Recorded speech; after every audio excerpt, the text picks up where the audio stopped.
तो आज हम यहाँ पे पढ़ने जा रहे हैं class 8 chapter 12 direct and inverse proportion के एमसीक्यूज के बारे में। तो देखते हैं यहाँ पे क्वेश्चन नंबर फर्स्ट में हमसे क्या पूछा गया है। A car takes 3 hour to reach a destination by travelling at 60 kilometre per hour. How long will it take while travelling at 90 kilometre per hour. तो इस चैप्टर में हमें यहाँ पे पता होना चाहिए कौन सा डायरेक्ट प्रोपोर्शन है एंड कौन सा इनडायरेक्ट प्रोपोर्शन है, क्योंकि यहाँ पे दोनों के ही डिफरेंट फॉर्मूलाज हैं। तो यहाँ पे क्या हो रहा है, कार है वो यहाँ पे क्या होती है 3 घंटे में अपने डेस्टिनेशन पे पहुंचती है अगर उसकी रफ्तार यहाँ पे कितनी है 60 किलोमीटर पर आवर। तो अगर यहाँ पे उसकी स्पीड इंक्रीज होगी तो उसका जो यहाँ पे टाइम है वो यहाँ पे क्या हो जाएगा, डिक्रीज हो जाएगा। इनवर्स प्रोपोर्शन में यहाँ पे क्या होता है, अगर कोई एक चीज बढ़ती है तो दूसरी चीज वहाँ पे क्या होती है, घटती है। और डायरेक्ट में यहाँ पे क्या होता है, एक चीज बढ़ती है तो दूसरी वाली भी यहाँ पे बढ़ती है। पर यहाँ पे हमारा क्या हो रहा है, यहाँ पे अगर स्पीड बढ़ रही है तो यहाँ पे जो टाइम है कम लग रहा है। इसका मतलब ये हमारे यहाँ पे क्या है, इनवर्स प्रोपोर्शन है। तो इनवर्स प्रोपोर्शन का हम यहाँ पे क्या करेंगे, फॉर्मूला यूज करेंगे। तो सबसे पहले हम यहाँ पे क्या करेंगे, टाइम की बात कर लेते हैं। उसके बाद हम यहाँ पे बात कर लेते हैं स्पीड की। तो यहाँ पे करते हैं, एक टेबल बना लेते हैं जिससे कि हम इसको सॉल्व करने में आसानी हो। तो सबसे पहले यहाँ पे टाइम की बात कर लेते हैं। तो टाइम यहाँ पे सबसे पहले कितना लग रहा है, 3 घंटे। और 3 घंटे के लिए जो स्पीड है वो यहाँ पे कितनी है, 60 किलोमीटर पर आवर। अब दूसरे टाइम जो स्पीड है वो यहाँ पे कितनी है, 90। बट हमें यहाँ पे नहीं पता कि टाइम कितना लग रहा है, तो इसको मैं यहाँ पे क्या मान लेता हूँ, इसको हम यहाँ पे मान लेते हैं जेड। क्या मान लेते हैं हम इसको, यहाँ पे जेड मान लेते हैं। तो यहाँ पे जो इनवर्स प्रोपोर्शन का फॉर्मूला होता था वो यहाँ पे क्या होता था, x1 upon x2 equal to y2 upon y1। तो ये हमारे यहाँ पे क्या है, x1 है, ये वाला हमारे यहाँ पे क्या है, x2 है, एंड ये वाला हमारे यहाँ पे क्या है, y1, एंड ये वाला हमारे यहाँ पे क्या है, y2। तो वैल्यू पुट करके हम आंसर निकाल सकते हैं। तो यहाँ पे क्या होगा हमारा 3 upon Z equal to 90 upon 60। और हमें यहाँ पे निकालना है क्या, जेड निकालना है। तो हम यहाँ पे क्रॉस मल्टीप्लाई कर देते हैं, हमारा आंसर निकल जाएगा। तो जेड को अगर मैं ऊपर लूँगा तो यहाँ पे क्या होगा, 60 मल्टीप्लाई 3 अपॉन 90। इसको यहाँ पे कर लेते हैं सॉल्व। 0 से 0 कैंसिल आउट, 3 2 जा 6 एंड 3 3 जा 9 एंड 3 से 3 कैंसिल आउट। तो जेड इक्वल टू यहाँ पे क्या होगा, 2 आवर होगा। क्या होगा हमारा, 2 आवर, क्योंकि हम यहाँ पे टाइम निकाल रहे थे। क्या निकाल रहे थे हम, यहाँ पे टाइम निकाल रहे थे। तो यहाँ पे प्रॉपर कितना टाइम लगेगा, 2 घंटे लगेंगे अगर यहाँ पे स्पीड 90 किलोमीटर पर आवर है। तो यहाँ पे क्या होगा, डी ऑप्शन सही होगा। अब देखते हैं यहाँ पे नेक्स्ट क्वेश्चन। तो देखते हैं यहाँ पे क्वेश्चन नंबर सेकंड में हमसे क्या पूछा गया है। If 11.25 metre of a uniform iron rod weight 42.75 kilogram, what will be the weight of 6 metre of the same rod. तो यहाँ पे क्या हो रहा है, अगर यहाँ पे एक चीज बढ़ेगी तो दूसरी चीज भी यहाँ पे क्या होगी, बढ़ेगी। अगर यहाँ पे आयरन रोड की लेंथ बढ़ेगी तो उसका यहाँ पे क्या होगा, वेट भी बढ़ेगा। इसका मतलब ये यहाँ पे क्या है, डायरेक्ट प्रोपोर्शन है, ध्यान रखना। तो डायरेक्ट प्रोपोर्शन का जो फॉर्मूला होता है वो यहाँ पे क्या होता है, x1 upon x2 equal to y1 upon y2। सबसे पहले हम यहाँ पे टेबल बनाएंगे और हम यहाँ पे बताएंगे कि कौन सा x1 है एंड कौन सा y1 है, ठीक है। तो यहाँ पे करते हैं इसको सॉल्व। तो सबसे पहले हमें यहाँ पे आयरन रॉड की लेंथ दे रखी है एंड वेट दे रखा है। तो हम यहाँ पे जो टेबल बनाएंगे, एक में हम क्या लेंगे, लेंथ लेंगे, एंड एक में हम यहाँ पे क्या लेंगे, वेट को ले लेंगे। तो यहाँ पे एक टेबल हमारी बन चुकी है। अब यहाँ पे इसको करते हैं सॉल्व। तो लेंथ हमारी यहाँ पे क्या होगी, अगर 11.25 हमारी यहाँ पे लेंथ होगी मीटर में, तो उसका जो वेट होगा वो यहाँ पे कितना होगा, 42.75 किलोग्राम। और यहाँ पे आगे क्या पूछा है, what will be the weight of 6 metre of the same rod. अगर यहाँ पे लेंथ अगर 6 मीटर हो गई तो यहाँ पे वेट क्या होगा वो हमें यहाँ पे बताना है। तो इसको मैं यहाँ पे क्या मान लेता हूँ, इसको हम यहाँ पे ले लेते हैं y2। क्या लेते हैं इसको, y2। एंड ये हमारा क्या हो जाएगा, x1, एंड ये वाला हमारा हो जाएगा x2, एंड ये वाला हमारे यहाँ पे हो जाएगा y1, एंड इसको तो हमने y2 मान लिया, ठीक है। वैल्यू पुट कर देनी है और देखते हैं हमारा फाइनल आंसर क्या होगा। तो यहाँ पे होगा 11.25 upon 6 equal to 42.75 upon y2। और y2 हमारा जो निकलेगा वो हमारा क्या निकलेगा, वेट निकलेगा 6 मीटर रॉड का, ठीक है। तो इसको यहाँ पे करते हैं सॉल्व। तो यहाँ पे करेंगे हम क्रॉस मल्टीप्लाई। तो क्या होगा, y2 इक्वल टू 42.75 अपॉन यहाँ पे हो जाएगा मल्टीप्लाई 6 अपॉन 11.25। तो यहाँ पे पॉइंट से पॉइंट हमारे यहाँ पे क्या हो जाएगा, कट जाएगा। अब यहाँ पे इसको डायरेक्टली सॉल्व कर पाएंगे। तो सबसे पहले मैं यहाँ पे 5 से डिवाइड कर लेता हूँ। 5 2 जा 10, यहाँ पे कितना हो जाएगा हमारा 12 बचा, 5 2 जा 10, 5 5 जा 25। यहाँ पे क्या होगा, 5 8 जा 40, यहाँ पे हो जाए 27, 5 5 जा 25, 5 5 जा 25। तो यहाँ पे कितना हो गया, 855 एंड 225। तो इसको भी दोबारा 5 से कर सकते हैं। तो यहाँ पे क्या होगा, 5 4 जा 20 एंड 5 5 जा 25। यहाँ पे क्या हो जाएगा हमारा 5 1 जा 5, 5 7 जा 35, 5 1 जा 5। तो ऊपर हमारा कितना आ गया, 171। तो ये हमारे यहाँ पे 9 से डिवाइड हो सकता है, तो हो जाएगा। तो यहाँ पे क्या हो जाएगा, 9 5 जा 45 एंड यहाँ पे आ जाएगा 9 1 जा 9, 9 9 जा 81। तो ऊपर कितना आ गया हमारा y2 equal to 19 multiply 6 divided by 5। तो 19 6 हमारे यहाँ पे क्या होता है 114 एंड यहाँ पे आ गया 5। इसको यहाँ पे डिवाइड करके देखते हैं हमारा फाइनल आंसर कितना आएगा। तो सिंपल डिवाइड कर लेते हैं, 5 2 जा 10 एंड यहाँ पे बचा 14। फिर दोबारा यहाँ पे हो जाएगा 5 2 जा 10, यहाँ पे बचेगा हमारा 4 एंड पॉइंट लगा के 0 ले सकते हैं एंड 5 8 जा 40। तो यहाँ पे हमारा कितना आ जाएगा 22.8 किलोग्राम। कितना आ जाएगा हमारा 22.8 किलोग्राम। इसका मतलब हमारे यहाँ पे क्या होगा, ए ऑप्शन सही होगा। अब देखते हैं यहाँ पे नेक्स्ट क्वेश्चन। तो देखते हैं यहाँ पे क्वेश्चन नंबर 3 में हमसे क्या पूछा गया है। A certain number of man can finish a piece of work in 100 days. If there were 10 man less it would take 10 days more for the work to be finished. How many man were there originally. तो यहाँ पे क्या है, जो आदमी है वो 100 दिन में क्या कर रहे हैं, एक काम को फिनिश कर रहे हैं, पर वो आदमी का नंबर कितना है वो हमें यहाँ पे नहीं पता, वो कितने भी हो सकते हैं। अगर हम यहाँ पे 10 आदमी कम यूज करते हैं तो वो काम करने में हमें 10 दिन और ज़्यादा लगेंगे। तो हमें यहाँ पे बताना है कि कितने लोग यहाँ पे काम कर रहे हैं। तो इसको यहाँ पे करते हैं सॉल्व। तो सबसे पहले हमें यहाँ पे क्या बनाना पड़ेगा, टेबल बनाना पड़ेगा। और इसमें जो हमारे यहाँ पे फॉर्मूला यूज होगा वो यूज होगा इन्वर्सली प्रोपोर्शनल। तो यहाँ पे होगा क्या, अगर हम यहाँ पे ज़्यादा आदमी यूज करेंगे तो जो यहाँ पे समय वो यहाँ पे क्या होगा, कम लगेगा। और अगर हम यहाँ पे कम आदमी यूज करेंगे तो जो समय वो यहाँ पे क्या लगेगा, ज़्यादा लगेगा। इसका मतलब ये हमारे यहाँ पे क्या है, इन्वर्सली प्रोपोर्शनल है। तो यहाँ पे हो क्या रहा है, एक चीज़ बढ़ रही है तो दूसरी चीज़ यहाँ पे घट रही है, और एक घट रहा है तो दूसरा यहाँ पे क्या हो रहा है, बढ़ रहा है। तो हम यहाँ पे कौन सा फॉर्मूला लगाएंगे, इन्वर्सली प्रोपोर्शनल का। तो सबसे पहले हमें यहाँ पे नहीं पता कितने लोग काम कर रहे हैं, कितने आदमी काम कर रहे हैं, तो उसको यहाँ पे हम मान लेते हैं एक्स। तो यहाँ पे लिख लेंगे originally let there be X man, let there be X man. हमें यहाँ पे नहीं पता, हमने उनको क्या लेट कर लिया, एक्स लेट कर लिया, ठीक है। अब यहाँ पे क्या होगा, अगर यहाँ पे कम आदमी हैं, अगर यहाँ पे कम आदमी है तो यहाँ पे क्या होंगे, ज़्यादा दिन लगेंगे। कितने, ज़्यादा दिन लगेंगे। तो यहाँ पे हम क्या करेंगे, सबसे पहले टेबल बना लेंगे। क्या बना लेंगे, टेबल बना लेंगे। तो हम यहाँ पे बना लेते हैं एक टेबल। तो टेबल में हम यहाँ पे ले लेते हैं, एक तो हम यहाँ पे मैन ले लेते हैं, और यहाँ पे कितने दिन काम लग रहा है वो हम यहाँ पे ले लेते हैं डेज, ठीक है। तो अगर यहाँ पे एक्स मैन है तो यहाँ पे 100 दिन में क्या हो रहा है, काम कंप्लीट हो रहा है, और वहाँ पे 10 लोग कम हो रहे हैं। अगर यहाँ पे एक्स माइनस 10 हो रहा है तो उसी काम करने को 10 दिन ज़्यादा लग रहे हैं, इसका मतलब 110 दिन लग रहे हैं। इसको यहाँ पे करेंगे सॉल्व। और यहाँ पे इन्वर्सली प्रोपोर्शनल का फॉर्मूला यहाँ पे क्या था, x1 upon x2 equal to y2 upon y1। तो ये हमारे यहाँ पे क्या हो जाएगा, x1, ये वाला हो जाएगा x2, ये वाला हमारा हो जाएगा y1 एंड ये वाला हो जाएगा y2। इसमें पुट करके देखते हैं हमारा आंसर आ रहा है कि नहीं आ रहा। तो सबसे पहले हम यहाँ पे x1 ले लेते हैं x, x2 हमारा हो जाएगा x minus 10 equal to y2 हमारा क्या 110 अपॉन 100। इसको यहाँ पे करते हैं सॉल्व। तो क्रॉस मल्टीप्लाई करेंगे तो यहाँ पे क्या हो जाएगा 100x equal to 110x minus का 10।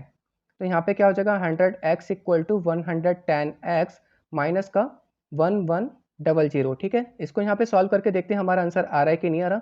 अगर मैं इसको यहाँ पे लेफ्ट साइड ले जाऊँगा तो नेगेटिव हो जाएगा, तो यहाँ पे हो जाएगा हमारा 100x माइनस का 110x इक्वल टू माइनस का 1100। तो यहाँ पे हो जाएगा माइनस का 10x इक्वल टू माइनस का 1100। तो माइनस से माइनस यहाँ पे कट जाएगा, पॉजिटिव हो जाएगा, एंड x इक्वल टू क्या हो जाएगा 1100 डिवाइडेड बाई 10। तो यहाँ पे हमारा कितना बचा 110। इसका मतलब जो ओरिजिनल आदमी है वो यहाँ पे कितने हैं 110। तो यहाँ पे क्या होगा, डी ऑप्शन सही होगा। अब हम चलते हैं अपने नेक्स्ट क्वेश्चन की तरफ। तो देखते हैं यहाँ पे क्वेश्चन नंबर 4 में हमसे क्या पूछा गया। If a quarter kilogram of green chillies cost 60 पैसे, हाउ मैनी पैसे विल 200 ग्राम कॉस्ट।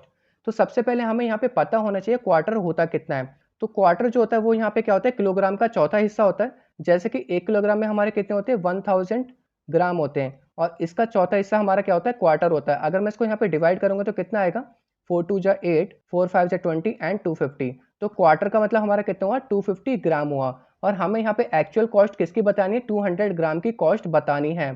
तो सबसे पहले मैं यहाँ पे क्या करूँगा, टेबल बना लूँगा। तो टेबल में हम जो बनाएंगे, एक तो हम यहाँ पे वेट लेंगे और एक हम यहाँ पे मनी लेंगे, जो हमारा कितना पैसा लग रहा है, ठीक है।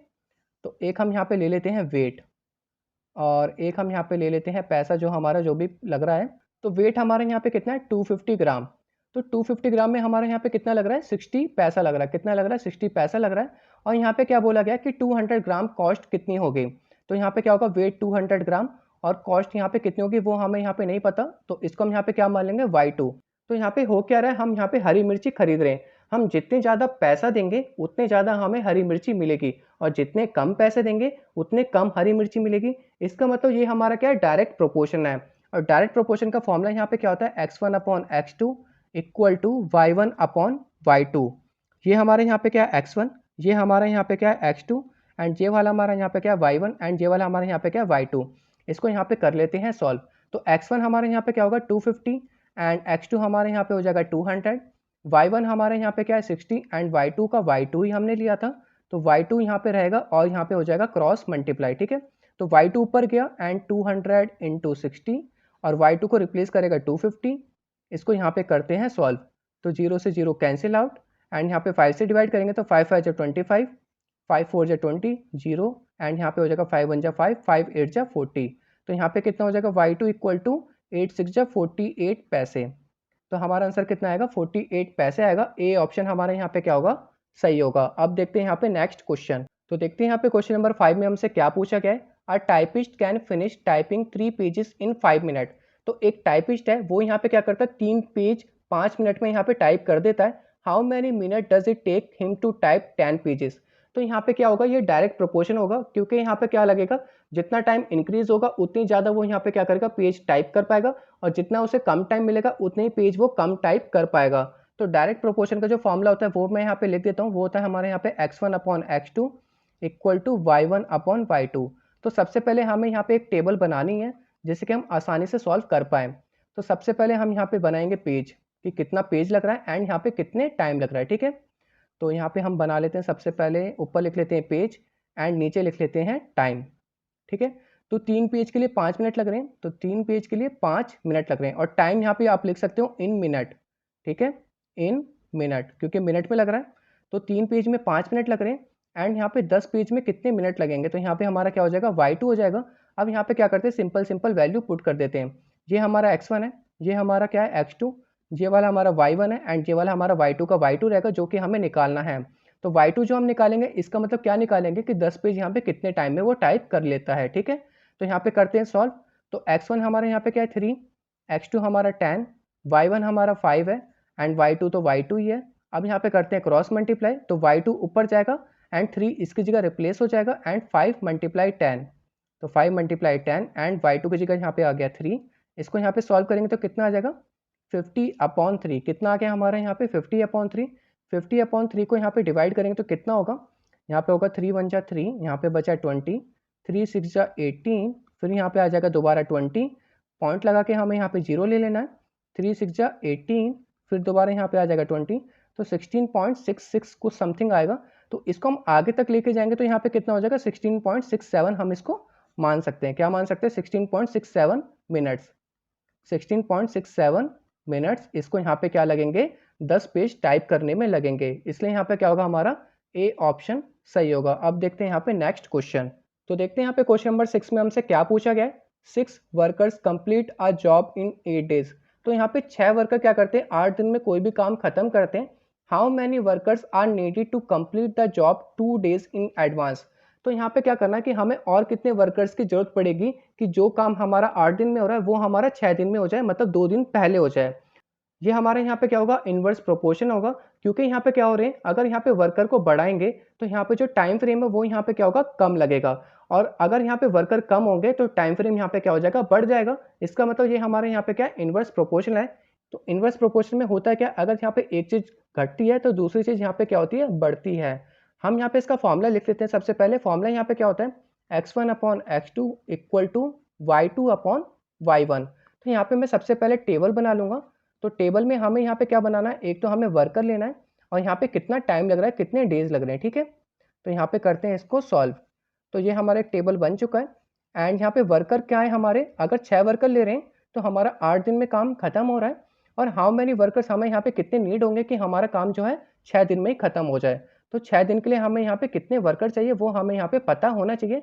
तो इसको मैं यहाँ पे क्या मानूंगा, x2, क्योंकि ये वाला हमारे यहाँ पे x1 है, ये वाला x2, एंड ये वाला हमारा y1, एंड ये वाला y2। इसमें हम क्या करेंगे, वैल्यू पुट कर देंगे, हमारा आंसर निकल जाएगा, क्योंकि ये हमारा इन्वर्स प्रोपोर्शन का फॉर्मूला है। ठीक है, तो x1 हमने यहाँ पे क्या लिया 6, x2 का x2 ही रहेगा, y2 हमारे यहाँ पे क्या हो जाएगा 6, एंड y1 हमारा क्या होगा 8। अब यहाँ पे करेंगे क्रॉस मल्टीप्लाई, तो x2 ऊपर चला जाएगा एंड ये हमारा हो जाएगा 8 मल्टीप्लाई 6 एंड x2 को रिप्लेस कर देगा 6 से 6 कैंसिल एंड x2 हमारे यहाँ पे कितना आ जाएगा 8 आ जाएगा। 8 हमारे यहाँ पे क्या आएगा, हमें कितने वर्कर्स चाहिए यहाँ पे 8 वर्कर्स, 8 वर्कर्स चाहिए हमें 6 दिन में काम खत्म करने के लिए, इसलिए हमारा यहाँ पे क्या होगा बी ऑप्शन सही होगा। अब देखते हैं यहाँ पे नेक्स्ट क्वेश्चन।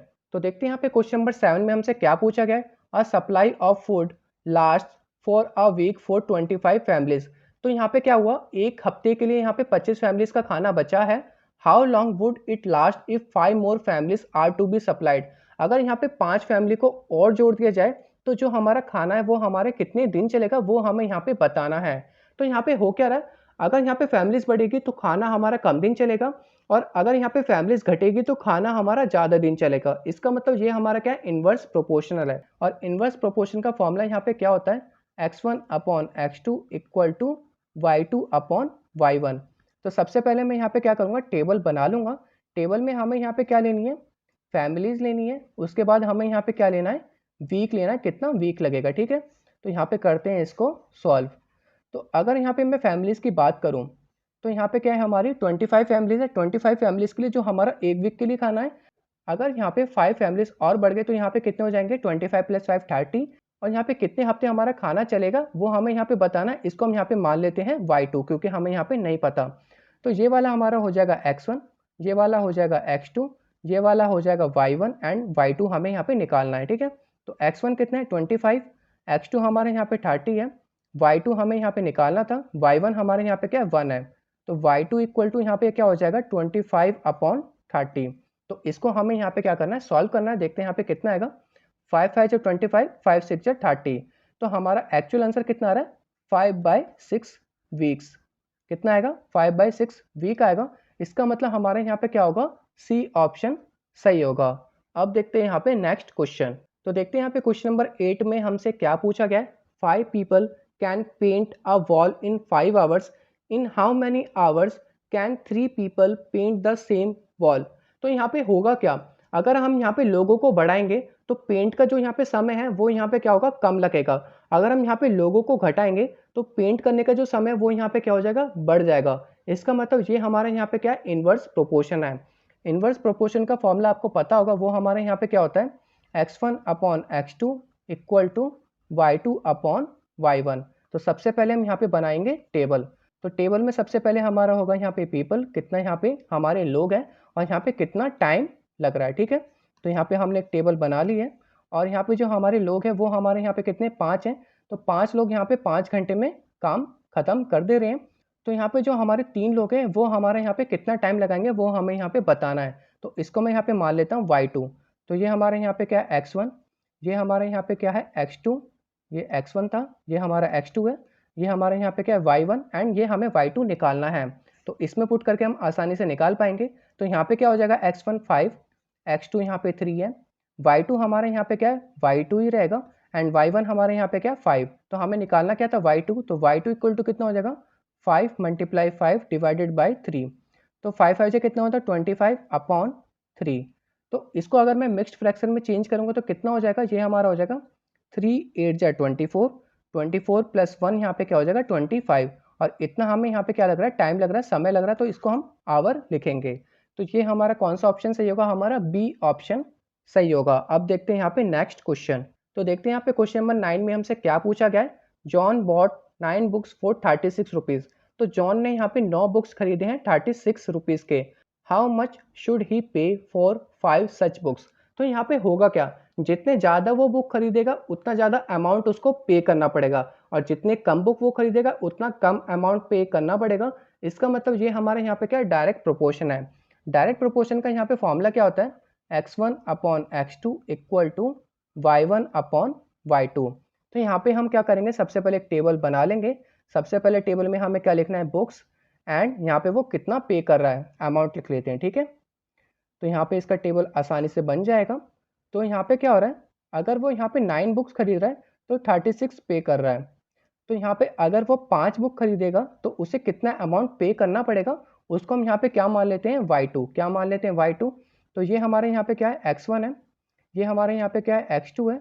ये वाला हमारे यहाँ पे y1 और y2 को तो हमने यहाँ पे पहले से ही लिख रखा है। अब हमें क्या करना है, इसकी वैल्यू इसमें पुट कर देनी है। तो यहाँ पे क्या हो जाएगा, x1 9, x2 यहाँ पे हो जाएगा 5 equal to y1 36 and y2 का y2। अब यहाँ पे क्या करना है, क्रॉस मल्टीप्लाई कर देना है। तो y2 इक्वल टू यहाँ पे क्या होगा 36 मल्टीप्लाई 5 एंड ये हमारे यहाँ पे y2 को रिप्लेस करेगा एंड 9 नीचे आ जाएगा एंड 9 1 जा 9, 9 4 जा 36। तो y2 इक्वल टू यहाँ पे कितना हो जाएगा 5 4 जा 20।